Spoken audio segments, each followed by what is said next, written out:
Okay, good morning to all of you. तो जैसा कि लेक्चर नंबर 1 हमने कर लिया था, आज उसके आगे हम लोग लेक्चर नंबर 2 स्टार्ट करते हैं। तो कुछ बेसिक्स बातें हम लोग कर रहे थे, ठीक है, कवर कर रहे थे। उसमें 14 और 15 पॉइंट्स हम लोगों ने डिस्कस किया था। ओके, तो आज उसी के आगे कंटिन्यू करेंगे, ठीक है। कुछ और पॉइंट्स हैं ज्योमेट्री में, उसको डिस्कस करते हैं और इसको आगे लेके चलते हैं, ठीक है।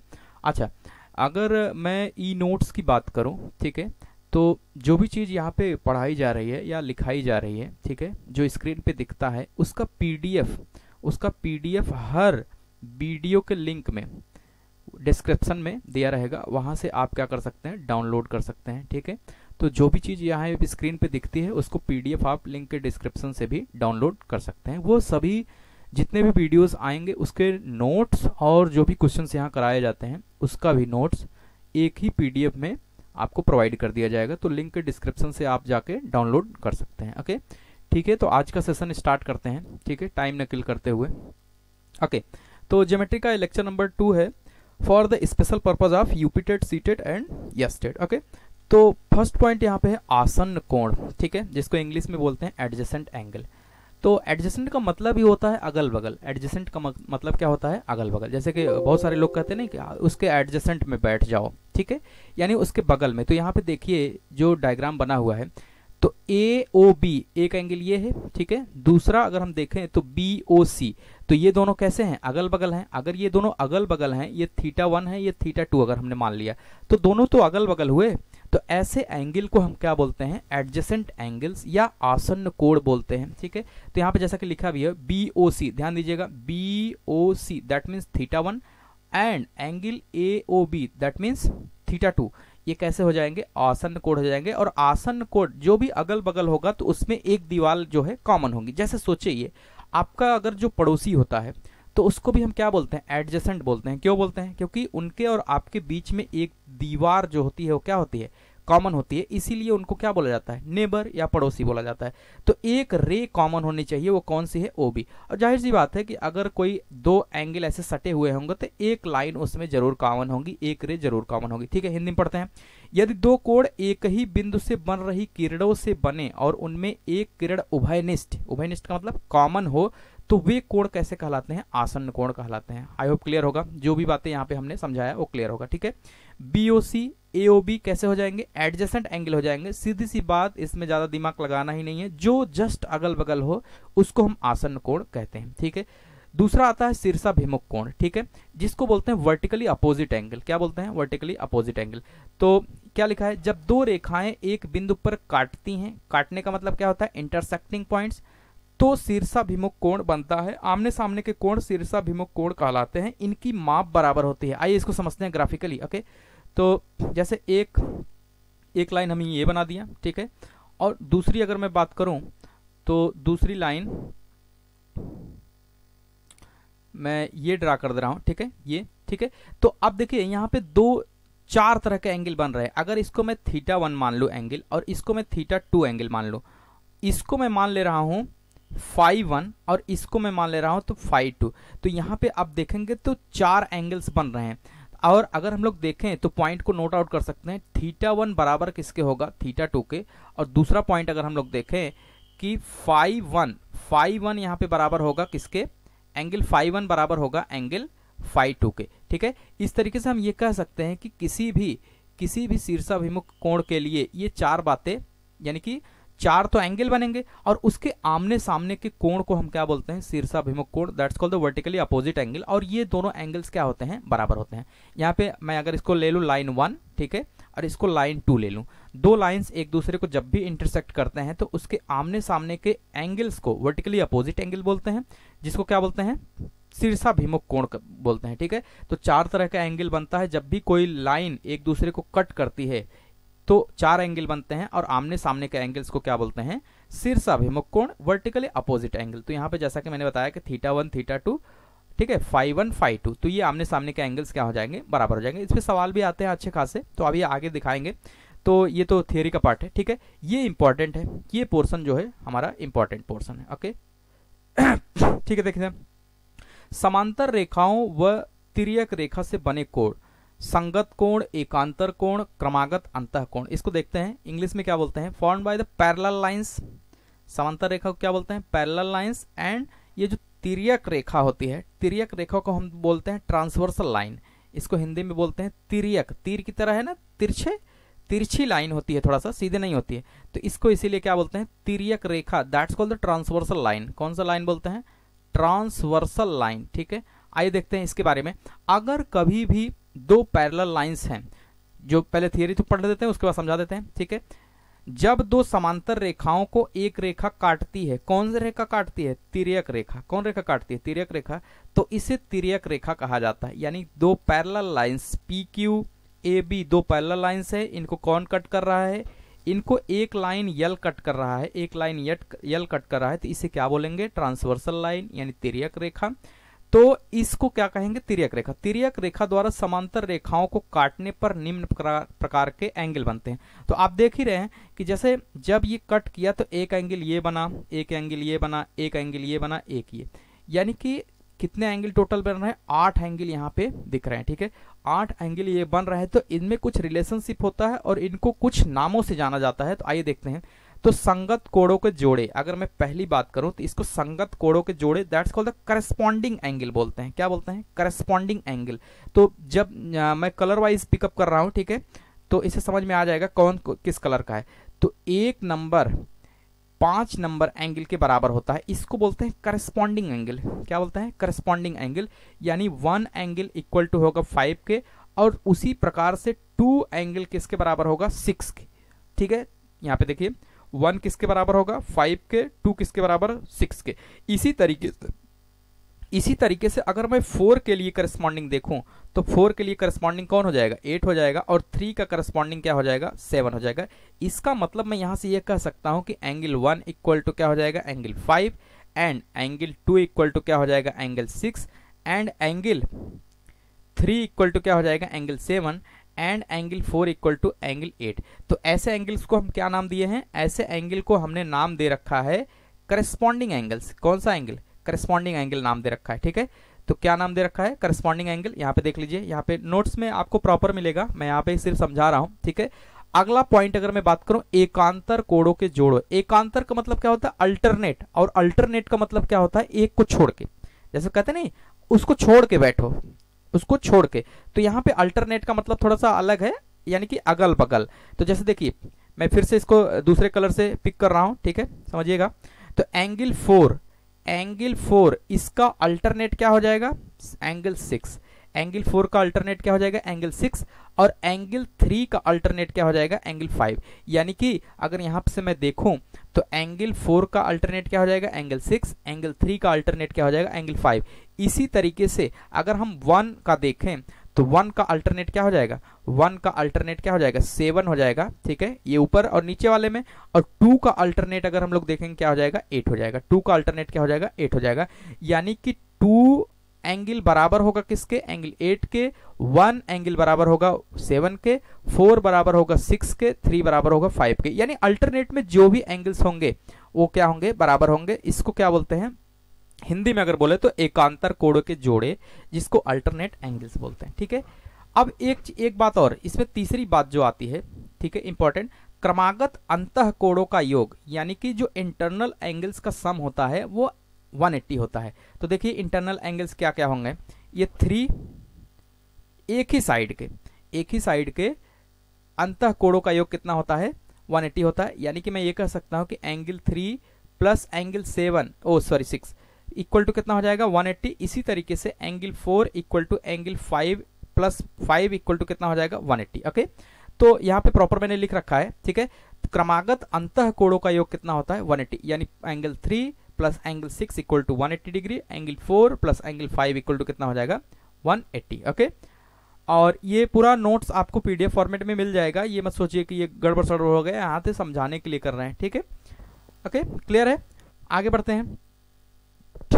अगला है, त्रिभुज के तीनों कोणों का योग 180 डिग्री होता है। ठीक है, जैसे ये ट्रायंगल है एबीसी, इसके जो इंटरनल एंगल्स का सम होता है, जैसे अगर मैं θ1 इसको लिख लूँ, इसको θ2 लिख दूँ, इसको θ3, तो यहां से मैं कह सकता हूं कि θ1 प्लस θ2 प्लस θ3 इक्वल टू कितना हो जाएगा 180 डिग्री, यानी कि जितने भी इंटरनल एंगल्स का सम होता है वो कितना हो जाएगा 180 डिग्री। ओके, क्लियर है? आई होप क्लियर होगा। तो यहाँ पे लिखा है त्रिभुज के तीनों कोणों का योग 180 अंश होता है। एक त्रिभुज, ये जब भी मैं त्रिभुज लिखूंगा, ठीक है, जब भी मैं त्रिभुज लिखूंगा तो ज्यादातर केस में मैं ऐसा सिंबल बना दूंगा छोटा सा, ठीक है। तो त्रिभुज में तीन भुजाएं, ओके, भुजा क्या है ये देखिए, पहली भुजा ए, दूसरी भुजा बी और तीसरी भुजा क्या है सी। तीन भुजाएं और तीन शीर्ष। तीन शीर्ष, शीर्ष क्या होता है जहां पे दो भुजाएं मिलती हैं, तो एक शीर्ष ए हो गया, दूसरा बी हो गया, तीसरा क्या हो गया सी हो गया, ठीक है। और तीनों शीर्षों पर तीन कोण होते हैं। तो यहाँ पे देखिए जैसे मैंने θ2 डाल रखा है, θ1 डाल रखा है और θ3 डाल रखा है, ठीक है। आगे जब ट्रायंगल पढ़ाएंगे तो वहाँ पे डिटेल में डिस्कस करेंगे। तो जैसे अगर एंगल्स के रूप में मैं लिखूं तो angle A plus angle B plus angle C equal to क्या हो जाएगा 180 डिग्री। ओके, फिफ्थ पॉइंट की बात करें तो जो कि कल मैं डिस्कस कर चुका, इस पर सवाल भी अच्छे खासे किए थे।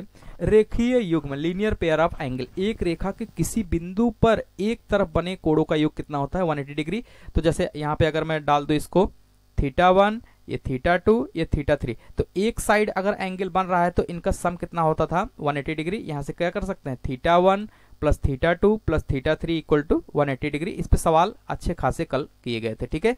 तो एंगल्स के फॉर्मेट में यहाँ पे लिखा गया है AOB कौन सा एंगल θ3 प्लस BOC एंगल θ2, ठीक है, plus COD angle θ1 equal to क्या हो जाएगा 180 डिग्री, ठीक है, क्लियर है। ठीक, आगे बढ़ते हैं। एक बिंदु पर बने कोण, ठीक है। अब ये थोड़ा सा ठीक सवाल है, ठीक है, इस पे आता है एक बिंदु पर बने कोण, sum of angles of a point. अब सोचिएगा अगर मैं कंप्लीट एंगल की बात करूं, कंप्लीट एंगल को बोलते हैं संपूर्ण कोण। क्या बोलते हैं? संपूर्ण कोण।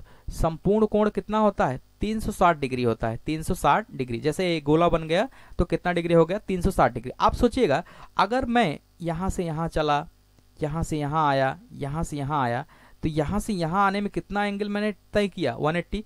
ऐसे ही इधर से आ जाएंगे तो कितना हो जाएगा 180, यानी कि टोटल एंगल की मैं बात करूं तो एक सर्किल कंप्लीट होने में 180 प्लस 180 दैट मीन्स 360 डिग्री। इसका मतलब क्या हुआ कि किसी एक बिंदु पर बने सभी कोणों का योग कितना होता है 360 डिग्री।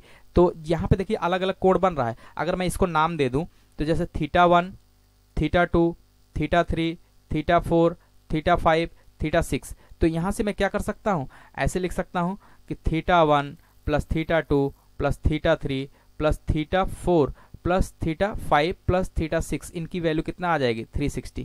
क्लियर है? क्योंकि इतने का वैल्यू कितना आ रहा है 180 और इतने का वैल्यू कितना आ रहा है 180, 180 प्लस 180 कितना हो जाएगा 360। अब वही बात यहाँ पे किस रूप में लिखी गई है, एंगल्स के रूप में लिखी गई है कि एंगल AOB दैट मीन्स θ1, ठीक है, एंगल AOB कितना हो गया θ1, BOC angle θ2, COD angle θ3, DOE angle θ4, EOF θ5, FOA θ6। Okay, इन सभी का सम कितना आ रहा है 360 डिग्री। वे ऑफ राइटिंग क्या हो जा रहा है, अलग हो जा रहा है, बट कॉन्सेप्ट वही है। ओके, ये भी इंपॉर्टेंट है, इस पे भी क्वेश्चंस ढेर सारे आते हैं। वाह कोण, इसको बोलते हैं एक्सटीरियर एंगल्स। क्या बोलते हैं? एक्सटीरियर एंगल्स, ठीक है, एक्सटीरियर एंगल्स या एक्सटर्नल एंगल भी बोलते हैं, ठीक है। एक्सटीरियर और एक्सटर्नल एंगल्स, जिसको बाह्य कोण बोलते हैं, कहीं कहीं बाहिर कोण भी बोलते हैं, ठीक है। जिस नाम से भी सुटेबल लगे वो आप प्रेफर कर सकते हैं। एक्सटीरियर एंगल, एक्सटर्नल एंगल और बाह्य कोण, बहिर कोण, ठीक है। तो जैसे एक ट्रायंगल है, ठीक है, ये ट्रायंगल है ABC, इसमें जो है ABC 3 जो है एंगल्स है, ठीक है। इसके किसी एक साइड को अगर हम बाहर की तरफ खींच देते हैं, किसी एक साइड को बाहर की तरफ खींच देते हैं, तो वो एंगल अगर मान लीजिए फाई है, वो एंगल अगर फाई है और इंटरनल एंगल्स अगर θ1, θ2, θ3 है, तो जिस साइड को मैं खींच के बाहर किया हूं उससे एडजेसेंट जो एंगल होगा दैट मीन्स θ3, उसको छोड़ के ये फाई बराबर होगा रिमेनिंग 2 एंगल्स के। That means phi equal to क्या हो जाएगा θ1 प्लस θ2, ठीक है। ये एक प्रॉपर्टी है, ठीक है। थीटा इक्वल टू क्या हो जाएगा, फाई इक्वल टू क्या हो जाएगा θ1 प्लस θ2। जिस एंगल को मैं बाहर करूंगा, एक्सटीरियर एंगल बनाऊंगा साइड को बढ़ा के, उसके एडजेसेंट, अभी मैंने देखा एडजेसेंट का मतलब क्या होता है, अगल बगल, तो इसके बगल में कौन है, θ3, इसको छोड़ के रिमेनिंग जो भी एंगल होगा उसका सम क्या हो जाएगा, बाहर वाला एंगल हो जाएगा। ठीक है, तो जैसे यहां पे पढ़ते हैं CBD, CBD, CBD एक क्या है, बाह्य कोण है जिसको एक्सटीरियर एंगल बोलेंगे, तथा angle CBD, CBD, CBD equal to हो जाएगा, यानी इसी के एंगल की मैं बात कर रहा हूं, angle ACB, ACB that means θ1, ये क्या हो जाएगा, θ1 plus BAC, BAC that means θ2, और इसको मैंने क्या मान रखा है, फाई, दैट यही तो हो गया, फाई इक्वल टू θ1 प्लस θ2। तो पढ़ता है इसके थ्योरी को, त्रिभुज की भुजा बाहर की ओर बढ़ाने पर बने कोण को बाह्य कोण कहते हैं। वही तो कह रहे हैं कि किसी भी साइड को अगर मैं बाहर बढ़ा दूंगा तो उससे जो एंगल बनेगा उसको क्या बोलेंगे, बाह्य कोण बोलेंगे। बाह्य कोण त्रिभुज के सुदूरस्थ कोणों के योग के बराबर होता है, यानी कि उससे जो एडजेसेंट को छोड़ के जो एंगल होता है, दैट मीन्स θ1 प्लस θ2 इनके योग के बराबर होगा कौन, फाई। ओके, क्लियर है। अगला है पॉलीगन, जिसपे ढेर सारे सवाल आते हैं। ठीक है, पॉलीगन, ठीक है, तो जिसको बहुभुज कहते हैं, क्या बोलते हैं, बहुभुज। पॉली का मतलब क्या होता है, ढेर सारा। ठीक है, ओके, तो इसको नाम दे दिया गया है पॉलीगन। कुछ रेखा खंडों से बनी आकृति को बहुभुज कहते हैं। ओके, एक चीज और क्लियर कर दें, किसी भी बहुभुज को बनने के लिए minimum 3 sides required, minimum 3 sides are required to make a polygon. Polygon बनाने के लिए मिनिमम 3 साइड्स की क्या होती है, जरूरत होती है। ठीक है, जैसे त्रिभुज यानी 3 भुजा हो गई, चतुर्भुज 4 भुजा, पंचभुज यानी 5 भुजा आदि बहुभुज के ही क्या है, उदाहरण है। ठीक है, क्या है, उदाहरण है। बहुभुज में कोणों की संख्या भुजाओं की संख्या के बराबर होती है। अब देखिएगा, ये सब स्टेटमेंट जो है इंपॉर्टेंट इसलिए है कि कभी कभी क्या करता है, सिर्फ स्टेटमेंट पूछ लेता है। सिर्फ क्या पूछ लेगा, स्टेटमेंट। तो स्टेटमेंट से भी अगर वाकिफ नहीं रहेंगे तो सवाल क्या हो जाएगा, गलत हो जाएगा। तो बहुभुज में कोणों की संख्या भुजाओं की संख्या के बराबर है, बताइए स्टेटमेंट सही है गलत। ओके, आइए चेक करते हैं। तो जैसे ये बहुभुज होगा, क्यों, क्योंकि AB BC CA 3 भुजा है, यहाँ पे मिनिमम 3 भुजा है। ठीक है, AB BC CA। ओके, अब देखिएगा इसमें कोणों की संख्या कितने आ रही है, θ1 θ2 θ3, यानी कि जितने 3 भुजा और 3 क्या है, कोण, यानी कि जितनी भुजा है उतने कोण भी होते हैं। इसको देखते हैं। ठीक है, अगर मैं ABCD एक रेक्टेंगल ले लूं ABCD, तो AB BC CD DA यानी इसमें भुजा कितना है, 4 भुजा है। और एंगल को अगर मैं देखूं, θ1 θ2 θ3 और ये क्या है, θ4, यानी कि 4 कोण भी इसमें है, 4 कोण भी है। 4 भुजा 4 अगर कोण है तो भुजाओं की संख्या बहुभुज में कोणों की संख्या क्या होती है, बराबर होती है। सम बहुभुज, रेगुलर पॉलीगन। ओके, इंपॉर्टेंट है। रेगुलर का मतलब क्या होता है, कोई चीज एक पैटर्न में हो, this is called the regular. तो जैसे यहाँ पे स्क्वायर, यहाँ पे ए स्क्वायर है, तो स्क्वायर का क्या रेगुलर होता है, उसके सभी साइड्स रेगुलर होते हैं, यानी एक जैसे होते हैं। उसके सभी साइड्स की लेंथ जो होती है क्या होती है, सेम होती है।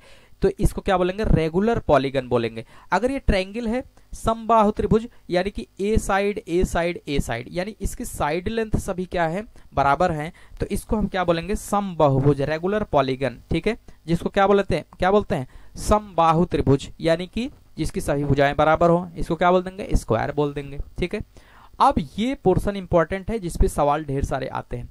बहुभुज के कोण, angles of the polygon, n भुजाओं वाले बहुभुज, यानी कि जिसमें n नंबर ऑफ क्या हो, साइड्स हो। ठीक है, उसको क्या बोलेंगे, बहुभुज। सभी बाह्य कोणों का योग 360 डिग्री होता है। जाहिर सी बात है, अगर मैं इसको एक्सप्लेन करूं, सभी बाह्य कोणों का योग कितना होता है, 360 डिग्री। तो आइए देखते हैं, जैसे ये है, मान लीजिए हम बना लिए ये। ठीक है, अब सोचिएगा इसका अगर मैं स्ट्रक्चर ड्रा करूं तो क्या ऐसे है, ये कंप्लीट सर्किल है, तो कंप्लीट सर्किल है तो इसके सभी बाह्य कोणों का योग कितना हो जाएगा, 360 डिग्री। वही चीज यहाँ पे बताया गया है। ठीक है, कितना हो जाएगा, 360 डिग्री। ओके, यानी कि सभी बाह्य कोणों का योग कितना होगा, 360 डिग्री। समबाहु बहुभुज का प्रत्येक कोण, यानी कि किसी समबाहु बहुभुज के लिए अगर मैं किसी प्रत्येक कोण की बात करूं तो कितना होता है, 360/n होता है। ठीक है, आइए इसको समझते हैं। मैं एक एग्जांपल ले रहा हूं। For a triangle, for a triangle ABC. अगर एबीसी एक ट्रायंगल ले लिया तो एक ट्रायंगल मैं बना ले रहा हूं, ठीक है, एक ट्रायंगल मैंने बना लिया।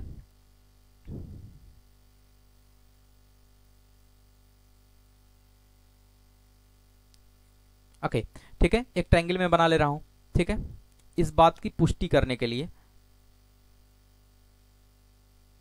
तो मैंने एक ट्रायंगल बना लिया। ओके, अब ये क्या कह रहा है, ये कह रहा है कि प्रत्येक बाह्य कोण सभी बाह्य कोणों का योग 360 होता है। चलिए ठीक है, इसको देख लेते हैं। ठीक है, आप देखिएगा ये एंगल की अगर मैं बात करूं, ये एंगल अगर इसको मैं ड्रॉ करता तो कैसे हो जाता है, ये ध्यान दीजिएगा। ये सभी बाह्य कोणों का योग कितना होता है, 360 डिग्री। ठीक है, आप देखिएगा, यानी कि अगर इसको मैं एक ऐसे मान लेता सर्किल, तो इसके टोटल इंटरनल बाह्य एंगल्स का सम कितना आ जाता, 360 डिग्री, क्योंकि इस स्ट्रक्चर को कहीं ना कहीं हम कंप्लीट किसके रूप में देख रहे हैं, सर्किल के रूप में देख रहे हैं। ठीक है, आप देखिए सेकंड पॉइंट देखिए, प्रत्येक बाह्य कोण कितना होता है, 360 बटे n, यानी समबाहु बहुभुज के लिए। ठीक है, तो जैसे देखिए यहाँ पे नंबर ऑफ साइड्स कितने हैं, 3, नंबर ऑफ साइड्स कितने हैं, 3, तो प्रत्येक बाह्य कोण कितना हो जाएगा, प्रत्येक बाह्य कोण की अगर मैं बात करूं, प्रत्येक बाह्य कोण कितना हो जाएगा, बाह्य कोण इक्वल टू कितना हो जाएगा, 360 अपॉन n। तो n यहाँ पे कितना है, n नंबर ऑफ 3 है, एक साइड, दो साइड, 3 साइड, तो इसको डिवाइड कर दे रहे हैं, 3 एकम 3 और 3 दूना 6 और 3 0 0, यानी कि आप समझिएगा अगर ये एंगल, अगर ये समबाहु त्रिभुज है, ठीक है, समबाहु त्रिभुज है, तो इसके सभी एंगल कितने हो जाएंगे, 60 60 60। तो इसका बाह्य कोण कितना हो जाएगा, आप देखिएगा ये अगर 60 है तो इसका बाह्य एंगल कितना हो जाएगा, इस 60 का अगर मैं बाह्य कोण की बात करूं तो कितना हो जाएगा, 180 माइनस 60, क्योंकि ये टोटल कितना होता है 180, इसमें 60 यहां चला गया तो कितना आ गया, 120 आया कि नहीं आया। अब इसको भी अगर मैं बढ़ा दूं, इसको भी अगर मैं बढ़ा दूं इधर, तो ये इसका क्या हो जाएगा, बाहिर कोण यानी कि एक्सटीरियर एंगल, और ये भी कितना हो जाएगा 120, और इसको अगर मैं इधर कर लूं इधर, तो ये 60 है तो ये कितना हो जाएगा 120। अब समझिएगा दोनों पॉइंट को मैं यहाँ पे डिस्कस करूंगा। ठीक है, पॉइंट नंबर 1, सभी बाह्य कोणों का योग 360 होता है। तो इसके रेफरेंस पे देखिए, अगर बाह्य कोणों का योग मैं देखूं, बाह्य कोणों का योग, बाह्य कोणों का योग, पॉइंट नंबर 1 है, बाह्य कोणों का योग की अगर मैं बात करूं तो कितना हो जाएगा, 120 डिग्री, 120 डिग्री प्लस 120 डिग्री, कितना हो जाएगा 12 तिहाई 36, 360 डिग्री। तो यहाँ पे देखिए पॉइंट नंबर 1 क्लियर हो गया कि किसी बहुभुज के सभी बाह्य कोणों का योग कितना होता है, 360 डिग्री। ओके, प्रत्येक बाह्य कोण कितना होता है, प्रत्येक बाह्य कोण कितना होता है 120 डिग्री। कैसे आया अभी हम देख लिए। ठीक है, ठीक है, समझ में आया, क्लियर है। लेकिन ये कैसा होना चाहिए, समबाहु बहुभुज होना चाहिए। यहाँ पे मैंने मेंशन भी कर रखा है, समबाहु बहुभुज के केस में ये सही है। ठीक है, अगला पॉइंट देखिएगा, समबाहु बहुभुज के प्रत्येक अंतःकोण, प्रत्येक अंतःकोण, पॉइंट नंबर 3, ठीक है, प्रत्येक अंतःकोण, प्रत्येक अंतःकोण की अगर मैं बात करूं तो क्या होता है 180 degree, 180 degree minus 360 upon n, minus 360 upon n। ठीक है, अब देखिए इसके लिखने के अलग अलग तरीके हैं, जहां पे n क्या है, भुजाओं की संख्या है, n क्या है, भुजाओं की संख्या है। अगर ये भुजाओं की संख्या है तो मैं इसको थोड़ा अलग तरीके से भी लिख सकता हूं। 180 अगर कॉमन ले लिए तो कॉमन, अभी मैं जब फैक्टराइजेशन पढ़ाऊंगा तो वहां पे कॉमन ओमन के बारे में डिटेल में बताऊंगा। यहाँ के लिए बस इतना समझिए, जिस चीज को कॉमन लेते हैं उसी से उसमें क्या कर देते हैं, भाग दे देते हैं। तो 180 से 180 में भाग देंगे कितना आएगा, 1 आएगा। ठीक है, और 180 को 360 अपॉन n में भाग देंगे तो कितना आएगा, 2 आएगा, नीचे क्या बचेगा n। ओके, थोड़ा सा इसको सॉल्व करते हैं। तो 180 मैंने कॉमन ले रखा है, 180 यहाँ पे n का एलसीएम अगर हम ले लें तो डिवाइड करेंगे 1 से कितना आएगा n, मल्टीप्लाई करेंगे n, यहाँ पे कितना आ जाएगा 2। ओके, तो इसको अगर मैं लिखूं तो ऐसे भी लिख सकते हैं n minus 2 upon n। Okay, यानी कि प्रत्येक अंतःकोण, प्रत्येक अंतःकोण के लिए, प्रत्येक अंतःकोण के लिए, लेकिन वो कैसा हो, समबाहु बहुभुज हो, समबाहु बहुभुज, समबाहु बहुभुज के लिए, समबाहु बहुभुज के लिए। ठीक है, प्रत्येक अंतःकोण की अगर हम बात करें तो कितना हो जाता है वो, ठीक है, तो ये इंपॉर्टेंट भी है। और ठीक है, ओके। समबाहु बहुभुज के लिए कितना आ जाता है 180 n-2 अपान n। तो यहाँ पे मैं लिख भी रखा है, देखिए ये इसीलिए ऐसा लिखाया मैंने कि ये होता है, ठीक है। अच्छा, यहाँ पे जो इसको एक तरीके से और लिख सकते हैं, आप सोचिएगा जहाँ पे ये लिखा है, ये इस लाइन को अगर मैं एक्सटेंड करूं तो इसको ऐसे भी तो लिख सकता हूं 180 और 360 अपान n को हमने क्या रखा है प्रत्येक बाह्य कोण, तो इसको मैं ये भी कह सकता हूं कि 180 माइनस बाह्य कोण, 180 माइनस बाह्य कोण। तो ये अलग अलग तरीके से पूछ सकता है कि अगर कभी बाह्य कोण दिया है तो कुछ और पूछ लेगा, ठीक है, बाह्य कोण दिया है तो पूछ सकता है, या साइड्स दिया है तो पूछ सकता है। तो इसके अलग अलग रूप है, तो वहां कंफ्यूज नहीं होना है, सिर्फ ये समझना है कि कैसे इसको करेंगे। ओके, क्लियर है। आगे बढ़ते हैं। नेक्स्ट पॉइंट अगर इसमें मैं देखूं, ठीक है, ठीक है,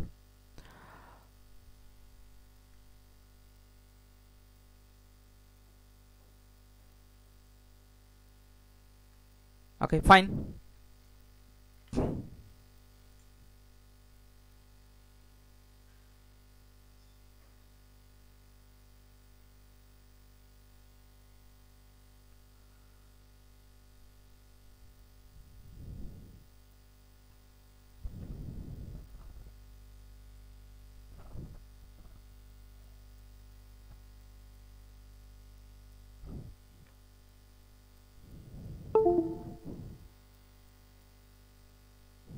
ओके, आगे देखते हैं इसके और पॉइंट्स को, ठीक है।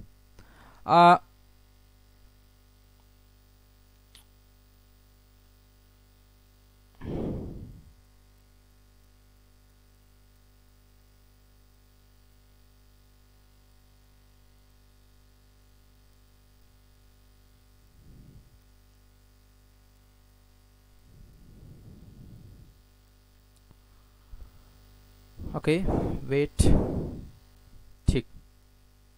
तो देखिए ये हो गया। और अगला पॉइंट अगर मैं बात करूं, अंतः कोणों का योग कितना होता है n-2 into 180 degree, 1 minus T into 180 degree. ये क्या होता है इसको समझते हैं, इसी ट्रायंगल को लेकर समझते हैं, ठीक है।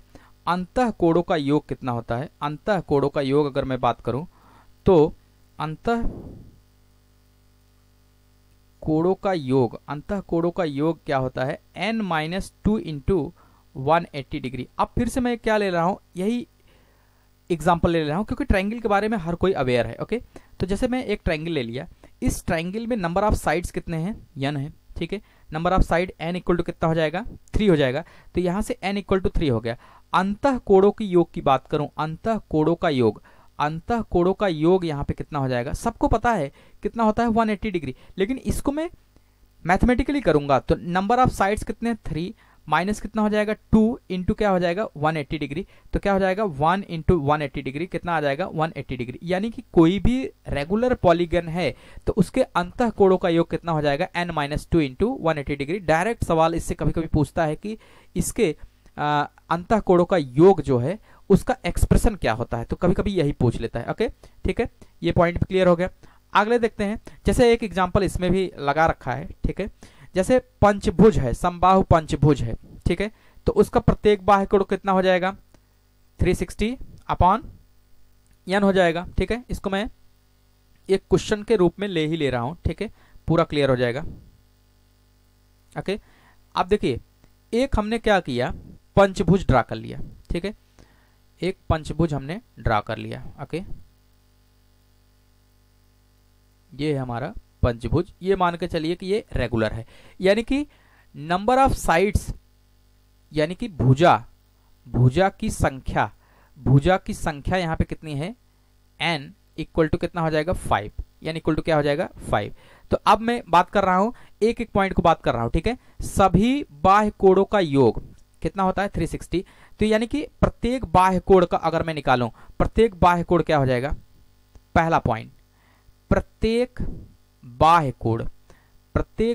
कोण की अगर मैं बात करूं तो इसके लिए मैंने क्या फार्मूला बताया 360 अपॉन n, यानी कि 360 अपॉन 5 कर देंगे, 5 छके 5 सते 35 और 5 दूनी 10। ओके, यानी कि 72 डिग्री। आइए इसको देखते हैं कैसे ये आ रहा है 72 डिग्री। ओके, तो जैसे सोचिए अगर मैं A B C D E, ये हमारा रेगुलर पॉलीगन है, ठीक है, जिसको मैंने पेंटागन बोल रखा है। तो अगर मैं इसके बाह्य एंगल की मैं बात करूं, तो जैसे इसके लिए अगर मैं बात करूं, इसके लिए तो ये बोल रहा है कि प्रत्येक बाह्य कोण कितना हो जाएगा, प्रत्येक बाह्य कोण 72 डिग्री। ओके, प्रत्येक बाह्य कोण कितना हो जाएगा 72 डिग्री।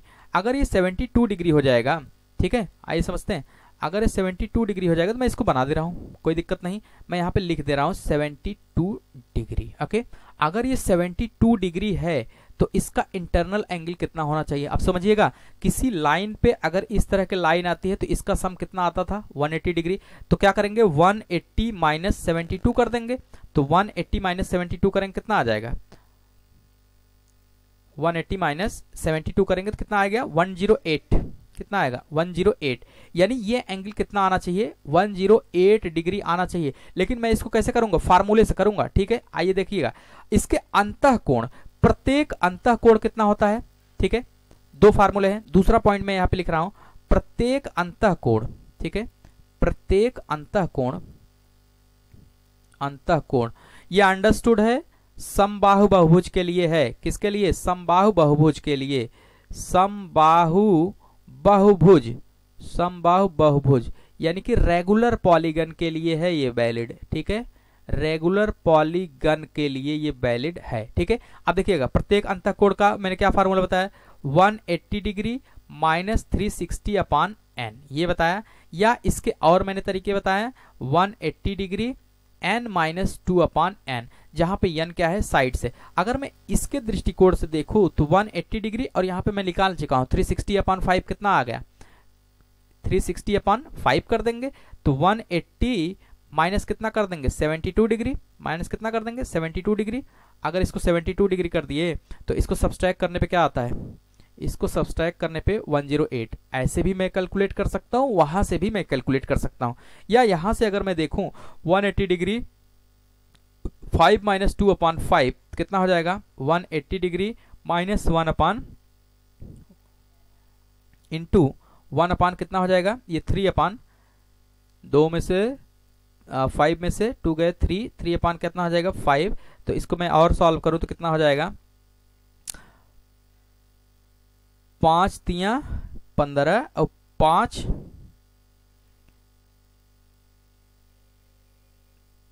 छके 30। ओके, इंटू कितना आ जाएगा 3, 36 आ गया। और 36 में 3 का जैसे ही मल्टीप्लाई करेंगे कितना आ जाएगा 108, चाहे मैं यहां से निकाल लूं। ओके, इसके दो फार्मूले हैं, ठीक है। आगे बात करते हैं, 2 पॉइंट हो गए ये, ठीक है। अंतःकोणों का योग की अगर मैं बात करूं, तीसरा पॉइंट इसमें आता है जो प्रत्येक अंतःकोण का योग, यानी कि अंतःकोणों का योग, अंतःकोणों का योग अगर मैं देखूं, यानी कि इससे अगर मैं देखूं एक एंगल 108 है तो 5 कितने हो जाएंगे, यानी कि ये भी कितना हो जाएगा 108 हो जाएगा, और ये भी कितना हो जाएगा 108 हो जाएगा, ये भी कितना हो जाएगा 108 हो जाएगा, ये तो 108 है ही। ओके, यानी कि 5 टाइम्स 108 हो जाएगा। तो मैं ऐसे लिखूंगा 108 प्लस 108 प्लस 108 प्लस 108, कितनी बार हुआ, 4 बार हुआ, प्लस 108। इसको और कैसे लिख सकता हूं, 5 टाइम्स 108, यानी कि 5 टाइम्स 108 कितना हो जाएगा 108 इंटू 5, जैसे ही मल्टीप्लाई करेंगे कितना हो जाएगा 540 डिग्री। तो ये तो मान लीजिए जो मैं देख रहा हूं उसके हिसाब से, लेकिन फार्मूले के हिसाब से अगर मैं करूं तो प्रत्येक अंतःकोणों का योग, इसका फार्मूला क्या होता है, n माइनस 2 इंटू कितना होता है 180 डिग्री, यही होता है, ठीक है, n माइनस 2 इंटू 180 डिग्री। तो इससे करने का प्रयास करते हैं, कितना हो जाएगा 5 माइनस 2 इंटू कितना हो जाएगा 180 डिग्री। तो यहां से 5 माइनस 2 कितना हो जाएगा 3 इंटू 180 डिग्री, 18 3 54, 540 डिग्री। तो यहां से भी और यहां से भी अगर मैं देखूं तो दोनों आंसर क्या आ रहे हैं, दोनों आंसर सेम आ रहे हैं, ठीक है, दोनों आंसर क्या आ रहे हैं, सेम आ रहे हैं। इन दोनों को देखा जाए तो दोनों आंसर एक दूसरे को क्या कर रहे हैं, मैच कर रहे हैं, ठीक है। तो इस तरीके से इस पे सवाल मैं कल करूंगा, आज जो है सिर्फ रिमेम्बरिंग के लिए मैंने ये करा दिया, ठीक है। तो यहाँ से देखिए इसको एक्सप्लेन भी किया गया है, तो इसको भी मैं नोट्स में डाल दूंगा, ठीक है। कुछ क्वेश्चंस कर लेते हैं, आई होप ये क्लियर होगा, ठीक है। क्वेश्चंस का सिलसिला शुरू करते हैं। क्वेश्चन नंबर 1 से शुरू करते हैं, ठीक है। देखिए, एक ट्रायंगल के अंतःकोणों का अनुपात जो है, ठीक है, 2:3:7 यानी कि 2:3:7 दिया गया है। तो मैं एक ट्रायंगल बना ले रहा हूं। ओके, ये ट्रायंगल है, ठीक है, एक ट्रायंगल है। बोल रहा है कि इनके कोणों का अनुपात, कोण एग्जैक्ट कोण नहीं दिया गया है, ये अनुपात है, ठीक है, 2, 3 और 7 के अनुपात में दिया गया है। इसका मतलब ये है कि मुझे एग्जैक्ट कोण नहीं पता है, तो हमने क्या किया, माना कोणों की माप। ऐसे सवालों को कैसे करते हैं, माना कोणों की माप। कोणों की माप हम क्या ले लेंगे, अगर हमें अनुपात में दिया रहता है 2:3:7 तो क्या मान लेंगे, 2x, 3x, 7x, इस तरीके से मान लेंगे, ठीक है। चूंकि अब अगर मैं देखूं, अगर ये ट्रायंगल ABC है, अगर ये ट्रायंगल ABC है, ABC है, तो मुझे अभी पता है कि किसी भी ट्रायंगल के इंटीरियर एंगल्स का सम, अंतः कोणों का जो योग होता है, कितना होता है, 180 degree. That means we can say that from here angle A plus angle B plus C equal to कितना हो जाएगा, 180 डिग्री। कहां से, त्रिभुज के नियम से। कहां से, त्रिभुज के नियम से। ये त्रिभुज के नियम से ये होता है, ठीक है। लेकिन यहाँ पे मैंने क्या मान रखा है, कोणों की माप। ये कोणों की माप हमने क्या मान रखा है, 2x।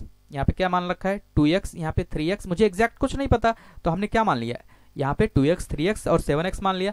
तो इसके हिसाब से मैं लिख सकता हूँ 2x plus 3x plus 7x equal to कितना हो जाएगा, 180 डिग्री। सारे वेरिएबल्स हैं, सारे चर राशियां हैं, इनको क्या करेंगे, ऐड कर लेंगे। तो ऐड करने पे कितना आ जाएगा, 7 3 10 2 12x इक्वल टू कितना हो जाएगा, 180 डिग्री। तो x इक्वल टू कितना आ जाएगा, 180/12, 12-15 में कितना आता है, 180। तो x इक्वल टू कितना आ गया, 15 डिग्री। लेकिन x हमारा आंसर नहीं है, इसने पूछा है कि सबसे बड़ा कोण कितना होगा। सबसे बड़ा अगर मैं देखूं तो कोणों को जो मैंने माना है, कोण वो क्या माना है, 2x, 3x, 7x। अब इसमें सबसे बड़ा रेशियो कौन है, 7x। सबसे बड़ा रेशियो कौन सा है, 7x। तो अगर मैं सबसे बड़ा कोण की मैं बात करूं, सबसे बड़ा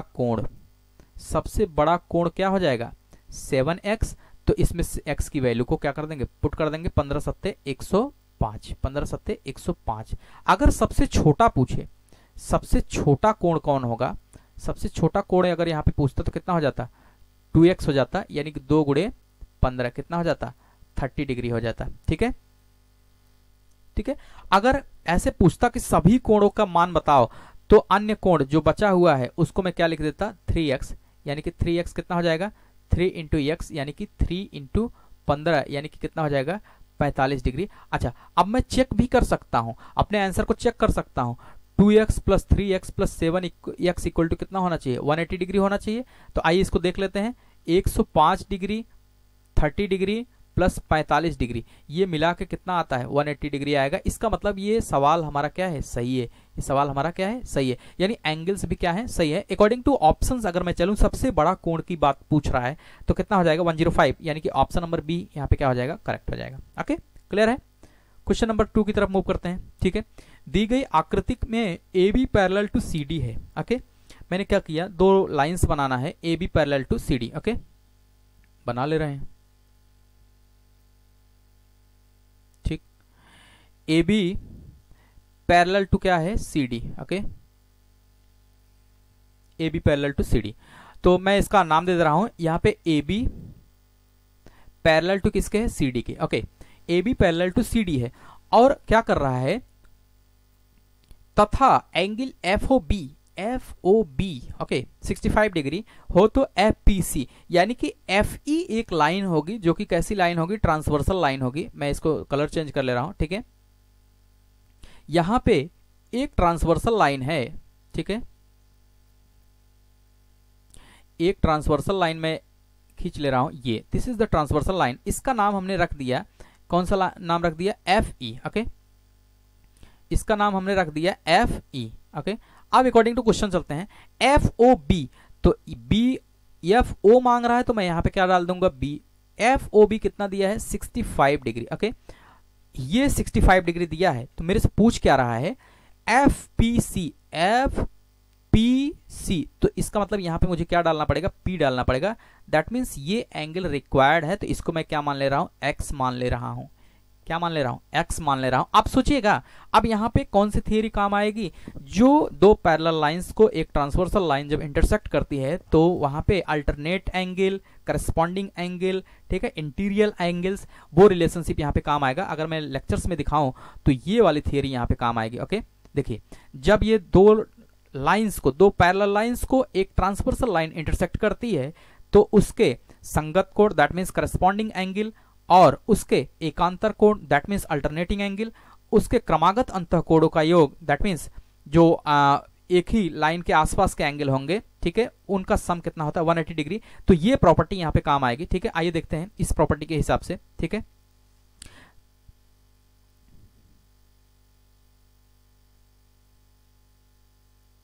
ओके, ठीक है, तो अब देखिएगा यहां पे कौन सी प्रॉपर्टी काम आएगी, संगत कोण। संगत कोण का मतलब क्या होगा, क्यों मुझे ये, अगर सोचिएगा ये एंगल कैसे मिलेगा, ये एंगल कैसे मिलेगा, तो ठीक है, तो देखते हैं। ऐसी कोई प्रॉपर्टी नहीं है जो इसको और इसको मैच करती हो, इसको और इसको मैच करती है, ऐसा कोई प्रॉपर्टी नहीं है। ठीक है, ऐसा कोई प्रॉपर्टी नहीं है। तो अगर मेरे को ये पता है कि इसके साथ इसका रिलेशनशिप होता है, इसके साथ इसका रिलेशनशिप होता है, इसको बोलते हैं संगत कोण। क्या बोलते हैं, संगत कोण। अगर ये एंगल 65 हुआ तो ये एंगल भी कितना आता है, 65 डिग्री। ठीक है, यहां से मैं कह सकता हूं कि angle FOB equal to angle FPD कैसे, संगत कोण से। कैसे आया ये, संगत कोण से। कौन सी प्रॉपर्टी से, संगत कोण की प्रॉपर्टी से। ठीक है, यहां पे मैं फिर से दिखा दे रहा हूं। ठीक है, कौन सा, करस्पॉन्डिंग एंगल। करस्पॉन्डिंग एंगल्स क्या होते हैं, बराबर होते हैं। तो एंगल 2 6 के बराबर होगा, 1 5 के, 4 7 के, 3 8 के। ओके, इस प्रॉपर्टी से यहाँ को मैंने क्या बताया कि ये बराबर होगा। ठीक है, इसीलिए उस प्रॉपर्टी को जानना जरूरी था, तो इससे सवाल किया जाता है। आप सोचिएगा, आप समझिएगा, इस सवाल को अगर मैं ऐसे देखूं कि ये एक ट्रांसवर्सल लाइन है जिसको कट कर रही है, तो इसका टोटल एंगल कितना हो जाएगा, 180 डिग्री हो जाएगा। That means we can say that from here x degree plus 65 degree का सम कितना हो जाएगा, 180 डिग्री। तो यक्स ही तो मुझे चाहिए, तो कितना हो जाएगा, 180 माइनस 65। 180 माइनस 65 करेंगे कितना आ जाएगा, 180 माइनस 65, 1115। ठीक है, 1115, यानी कि ये आंसर हो जाएगा, ये एंगल कितना हो जाएगा, 1115, यानी कि ये ऑप्शन सही हो जाएगा। आप सोचिएगा, अब इससे अगर मेरे को ये पूछ लेता ये कितना होगा, तो ये भी कितना हो जाएगा, 1115। अगर इन दोनों से, ठीक है, इन दोनों से ये पूछ लेता कितना हो जाएगा, तो 180 माइनस 65 कर देंगे तो ये एंगल आ जाएगा, और 180 माइनस ये कर देंगे तो ये आ जाएगा। और दूसरी चीज, इन दोनों का सम कितना होता है, 180 डिग्री। यानी इस प्रॉपर्टी को यूज करके मैं ढेर सारे क्वेश्चंस को कर सकता हूं। ओके, ऐसे भी कर सकते हैं, अगर ये 65 है तो वर्टिकली अपोजिट एंगल ये भी कितना होगा, 65। ये एक्स है तो ये भी कितना होगा, एक्स। ये नेक्स्ट पार्ट है, मतलब आप करना चाहें तो इसमें कितने टाइप के भी सवाल कर सकते हैं। ठीक है, सारे एंगल्स को ऑब्टेन कर सकते हैं एक ही एंगल से। ओके, क्लियर है, आगे बढ़े। ठीक, क्वेश्चन नंबर 3 की तरफ मूव करते हैं। ओके, एक्सटीरियर एंगल पे दिया गया है ये। ठीक है, चित्र में angle ACB equal to 50 degree जैसा कि लिख रखा है। ठीक है, तथा एंगल CAD ये कितना है, 120 डिग्री। तो angle ABC that means this angle, ये एंगल मुझे चाहिए। अगर मैं इसको थीटा मान लूं, ये थीटा मान लूं, तो according to exterior angle condition, तो क्या बोलता है, एक्सटीरियर एंगल कंडीशन क्या बोलता है, एंगल DAC, ये एंगल है एक्सटीरियर एंगल, ये बराबर होगा किसके, angle ACB plus angle ABC। यानी कि जो एक्सटीरियर एंगल होता है, ठीक है, जो एक्सटीरियर एंगल होता है, यानी कि इसके क्या होगा, बराबर एडजेसेंट एंगल को छोड़ के, जहां पर भी बाह्य कोण खींचा जाता है उसके एडजेसेंट एंगल को छोड़ के बाकी जितने भी होते हैं उसका सम कर देते हैं ट्रायंगल में। ठीक है, तो ये कितना दिया है, 120 डिग्री। ठीक है, ACB कितना है, 50 डिग्री। ओके, ये 50 डिग्री, ये मैंने मान रखा है थीटा, यही तो निकालना है। तो वेरिएबल्स को एक साइड, कांस्टेंट को एक साइड, यानी चर राशि को एक तरफ, अचर राशि को एक तरफ। तो क्या करेंगे, 120 माइनस 50 कर देंगे, इक्वल टू क्या हो जाएगा, थीटा। तो 120 में से अगर 50 को सब्सट्रैक्ट करेंगे तो कितना आ जाएगा, 70 डिग्री इक्वल टू थीटा। यानी finally we can say that theta equal to 70 degree. ये क्या हो जाएगा, ये आंसर हो जाएगा, ये क्या हो जाएगा, ये आंसर हो जाएगा। ठीक है, क्लियर है, 70 डिग्री। तो ऑप्शंस के अकॉर्डिंग अगर हम लोग देखें तो कहाँ पे है, ऑप्शन नहीं है इसमें। ठीक है, तो ABC यहाँ पे कितना हो जाएगा, 70 डिग्री। ठीक है, अच्छा चेक भी कर सकते हैं क्योंकि ये इसको जोड़ के कितना आता है, ये इसको जोड़ के कितना आता है, इसका सम आता है। तो अगर मैं देखूं 50 डिग्री प्लस 70 डिग्री कितना आता है 120 डिग्री। तो यहाँ से ये कंफर्म हो गया कि इसके बराबर भी आ रहा है। अच्छा, इसी में अगर एक लाइन में बढ़ लूँ कि अगर यहाँ पे ये एंगल x हो जाए, ये एंगल x हो जाए, अगर आप पूछ ले कि x की वैल्यू बताओ, तो मैं कौन सा कंडीशन लगाऊंगा, according to angle A plus angle B plus angle C, यानी किसी ट्रायंगल के इंटीरियर एंगल्स का सम कितना होता है 180 डिग्री। तो इस नियम से अगर मैं देखूं तो angle 50 okay plus angle theta plus x equal to कितना हो जाएगा 180 डिग्री। एंगल 50 थीटा अभी मैंने निकाला 70 डिग्री प्लस x मुझे निकालना है 180 डिग्री। ओके ठीक है, तो यहाँ से अगर मैं 70 प्लस 50 को ऐड करूँ तो कितना हो जाएगा 120 degree plus x degree equal to 180 degree. तो x की अगर मैं बात करूँ तो वेरिएबल्स को एक साइड, कांस्टेंट को एक तरफ, ठीक है, ये हो जाएगा। तो x इक्वल टू कितना आ जाएगा यहाँ पे 60 डिग्री, x कितना आ जाएगा 60 डिग्री, और ये क्या हो जाएगा आंसर। यानी कि अगर एक एक्सटीरियर एंगल दिया है, समझिएगा इससे क्या क्या सीखने को मिला, केवल एक इंटीरियर एंगल दिया हो, एक एक्सटीरियर एंगल दिया हो, तो मैं उस ट्रायंगल के सारे एंगल्स को निकाल सकता हूं, सारे एंगल्स को निकाल सकता हूं। क्लियर है, आई होप क्लियर होगा। आज के लास्ट सवाल की तरफ मूव करते हैं। ठीक है, आकृति में angle P Q R equal to 70 degree, ठीक है, ये 70 डिग्री है, और क्यू पी एस, यहाँ पे यस लिखना है, आर लिख दिए हैं, एक minute, P Q are okay 70 degree, angle Q P R सही है 24 डिग्री। ओके, तो angle P R S UPTT 2011 में पूछा गया है, पी आर एस की मान बता दीजिए। ठीक है, तो कौन सा रूल लगाएंगे, एक्सटीरियर एंगल, अगर इसको मैं मान लूं थीटा, इसको क्या मान लिया मैंने थीटा, तो थीटा इक्वल टू क्या हो जाएगा angle P plus angle Q, ठीक है, यानी थीटा इक्वल टू क्या हो जाएगा 70 डिग्री प्लस 24 डिग्री। 70 प्लस 24 को ऐड कर देंगे, 70 प्लस 24 कितना आ जाएगा 94, कितना आ जाएगा 94 डिग्री। ठीक है, कोई टफ नहीं होता है, बस आपको नियम पते होने चाहिए। अगर नियम आपको याद है तो आंसर निकालने में कोई देरी नहीं लगेगी, ये क्या हो जाएगा आंसर हो जाएगा। तो आज के लिए इतना ही रखते हैं। ठीक है, कल हम लोग स्टार्ट करेंगे अच्छे सवाल से जो कि रेगुलर पॉलीगन पे ओरिएंटेड होते हैं, वो उस पे सवाल ढेर सारे पूछे जाते हैं। तो आई होप थियरी आज याद कर लीजिएगा, तो कल उस पे अच्छे सवाल कराएंगे। ठीक है, तो बेसिक केमिस्ट्री है, I hope all things are clear. ठीक है, अच्छा लगा होगा ये सेशन, ये कंटिन्यू चलेगा। ठीक है, और नोट्स लिंक डिस्क्रिप्शन में दे रखा रहेगा, वहां से आप डाउनलोड कर सकते हैं। ओके ठीक है, तो आज के लिए इतना रख लें, तब तक के लिए बाय बाय, थैंक यू।